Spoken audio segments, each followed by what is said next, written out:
ప్రజలు ప్రజాస్వామ్యం గెలిచి ప్రజాపాలన ఏర్పడి కరెక్ట్గా ఒక సంవత్సరం పూర్తి చేసుకుంటున్నాం. సుపరిపాలన తొలి అడుగు పడింది. విధ్వంస పాలన నుంచి ఏకంగా వికాసం వైపు మన ప్రభుత్వం ప్రయాణం ప్రారంభించింది. కేంద్రంలో ప్రధానమంత్రి గారు, రాష్ట్రంలో గౌరవ ముఖ్యమంత్రి చంద్రబాబు నాయుడు గారి నాయకత్వంలో ఆంధ్ర రాష్ట్రంలో డబుల్ ఇంజిన్ సర్కార్ అనేది ఈ రోజు నడుస్తుంది. ఒక ఉద్యోగాల విషయంలో చూస్తే మెగా డిఎస్సి ఏర్పాటు చేసి ఏకంగా 16,347 పోస్టులు ఈ రోజు ప్రజాప్రభుత్వం భర్తీ చేస్తుంది. ఈ మెగా డిఎస్సిని ఎట్టి పరిస్థితులు ఆపాలని ప్రతిపక్ష పార్టీ సుమారుగా 24 కేసులు, ఈ రోజుతో 24వ కేసు కూడా డిస్మిస్ అయింది సుప్రీంకోర్టులో.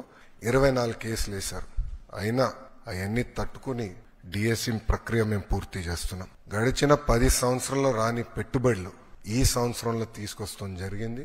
9.5 లక్షల కోట్ల పెట్టుబడి, తద్వారా 8.5 లక్షల మందికి ఉద్యోగాలు కల్పించడానికి మేము ఒప్పందాలు కుదుర్చుకున్నాం. అనేక దశల్లో ఆ ఇన్వెస్ట్మెంట్స్ ఉన్నాయి. డొమెస్టిక్ ఇన్వెస్ట్మెంట్స్ లో చూస్తే ఈరోజు భారతదేశంలోనే ఆంధ్ర రాష్ట్రం నంబర్ 1 ఉంది. 16% డొమెస్టిక్ ఇన్వెస్ట్మెంట్స్ లో ఆంధ్ర రాష్ట్రానికి వస్తుంది జరిగింది. దాంట్లో భాగంగా TCS, LG, NTPC green, ఆసిలర్ Mittal, BPCL, Reliance, renew power లాంటి సంస్థలు ఈరోజు ఆంధ్ర రాష్ట్రంలో పెట్టుబడులు పెట్టడానికి ముందుకు వచ్చినాయి. డబుల్ ఇంజిన్ సర్కార్ ఉంది కనుకనే విశాఖ స్టీల్ ప్లాంట్ కాపాడుకోగలం, రైల్వే జోన్స్ సాధించాం. అంతేకాకుండా భోగాపురం ఎయిర్పోర్ట్ పనులు కూడా వేగవంతంగా ఈరోజు జరుగుతున్నాయి. మీరు చూస్తే ప్రజాప్రభుత్వం ఏర్పడిన తర్వాత ఒక పెన్షన్లోనే భారతదేశంలో ఏ రాష్ట్రం ఇవ్వని విధంగా మేము ఇస్తున్నాం. వృద్ధులకి 1000 రూపాయలు పెంచాం, వికలాంగులకి 3000 రూపాయలు పెంచాం. బెడ్కే పరిమితం అవుతే 15,000 రూపాయలు ప్రతి నెల ప్రభుత్వం ఇస్తుంది. భారతదేశంలో ఏకైక ప్రభుత్వం ఇస్తుంది, అది ఆంధ్ర రాష్ట్ర ప్రభుత్వం. ఇంతేకాకుండా భారతదేశంలో ఎక్కడ లేని విధంగా 203 అన్న క్యాంటీన్లు ప్రజాప్రభుత్వం తిరిగి ప్రారంభించి ఈరోజు నడిపిస్తుంది.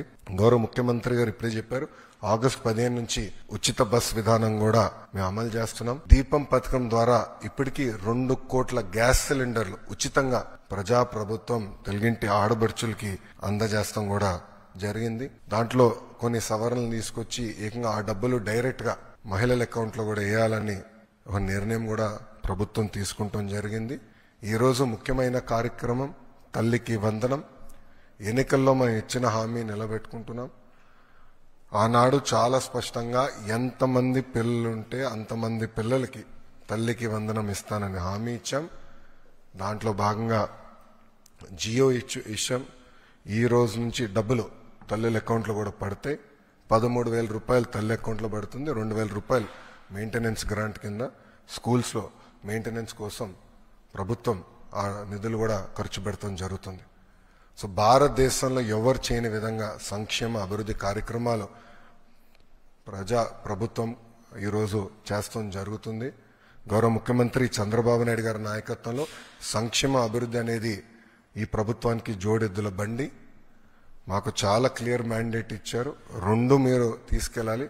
ఒక పక్కన ఉద్యోగాలు, ఉపాధి, అభివృద్ధితో పాటు సంక్షేమం కూడా చేస్తూ ప్రజలు ఏ ఆస్తి అయితే ఈ కూటమిని 94% సీట్లు ఇచ్చి గెలిపించారో ఆ ఆశని మనం నిలబెట్టుకోవాల్సిన బాధ్యత, నెరవేర్చాల్సిన బాధ్యత మా పైన ఉందని కేబినెట్ మీటింగ్ లో కూడా గౌరవ ముఖ్యమంత్రి గారు చెప్తాం జరిగింది.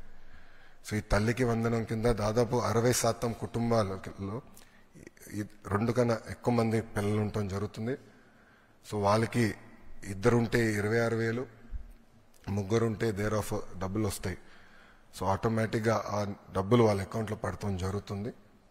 సో ఇచ్చిన హామీ బాబు సూపర్ 6 లో ఒక హామీ కూడా, ఇది ఇంకొక మరో హామీ ఈరోజు కూటమి ప్రభుత్వం నిలబెట్టుకుంటాం జరుగుతుంది.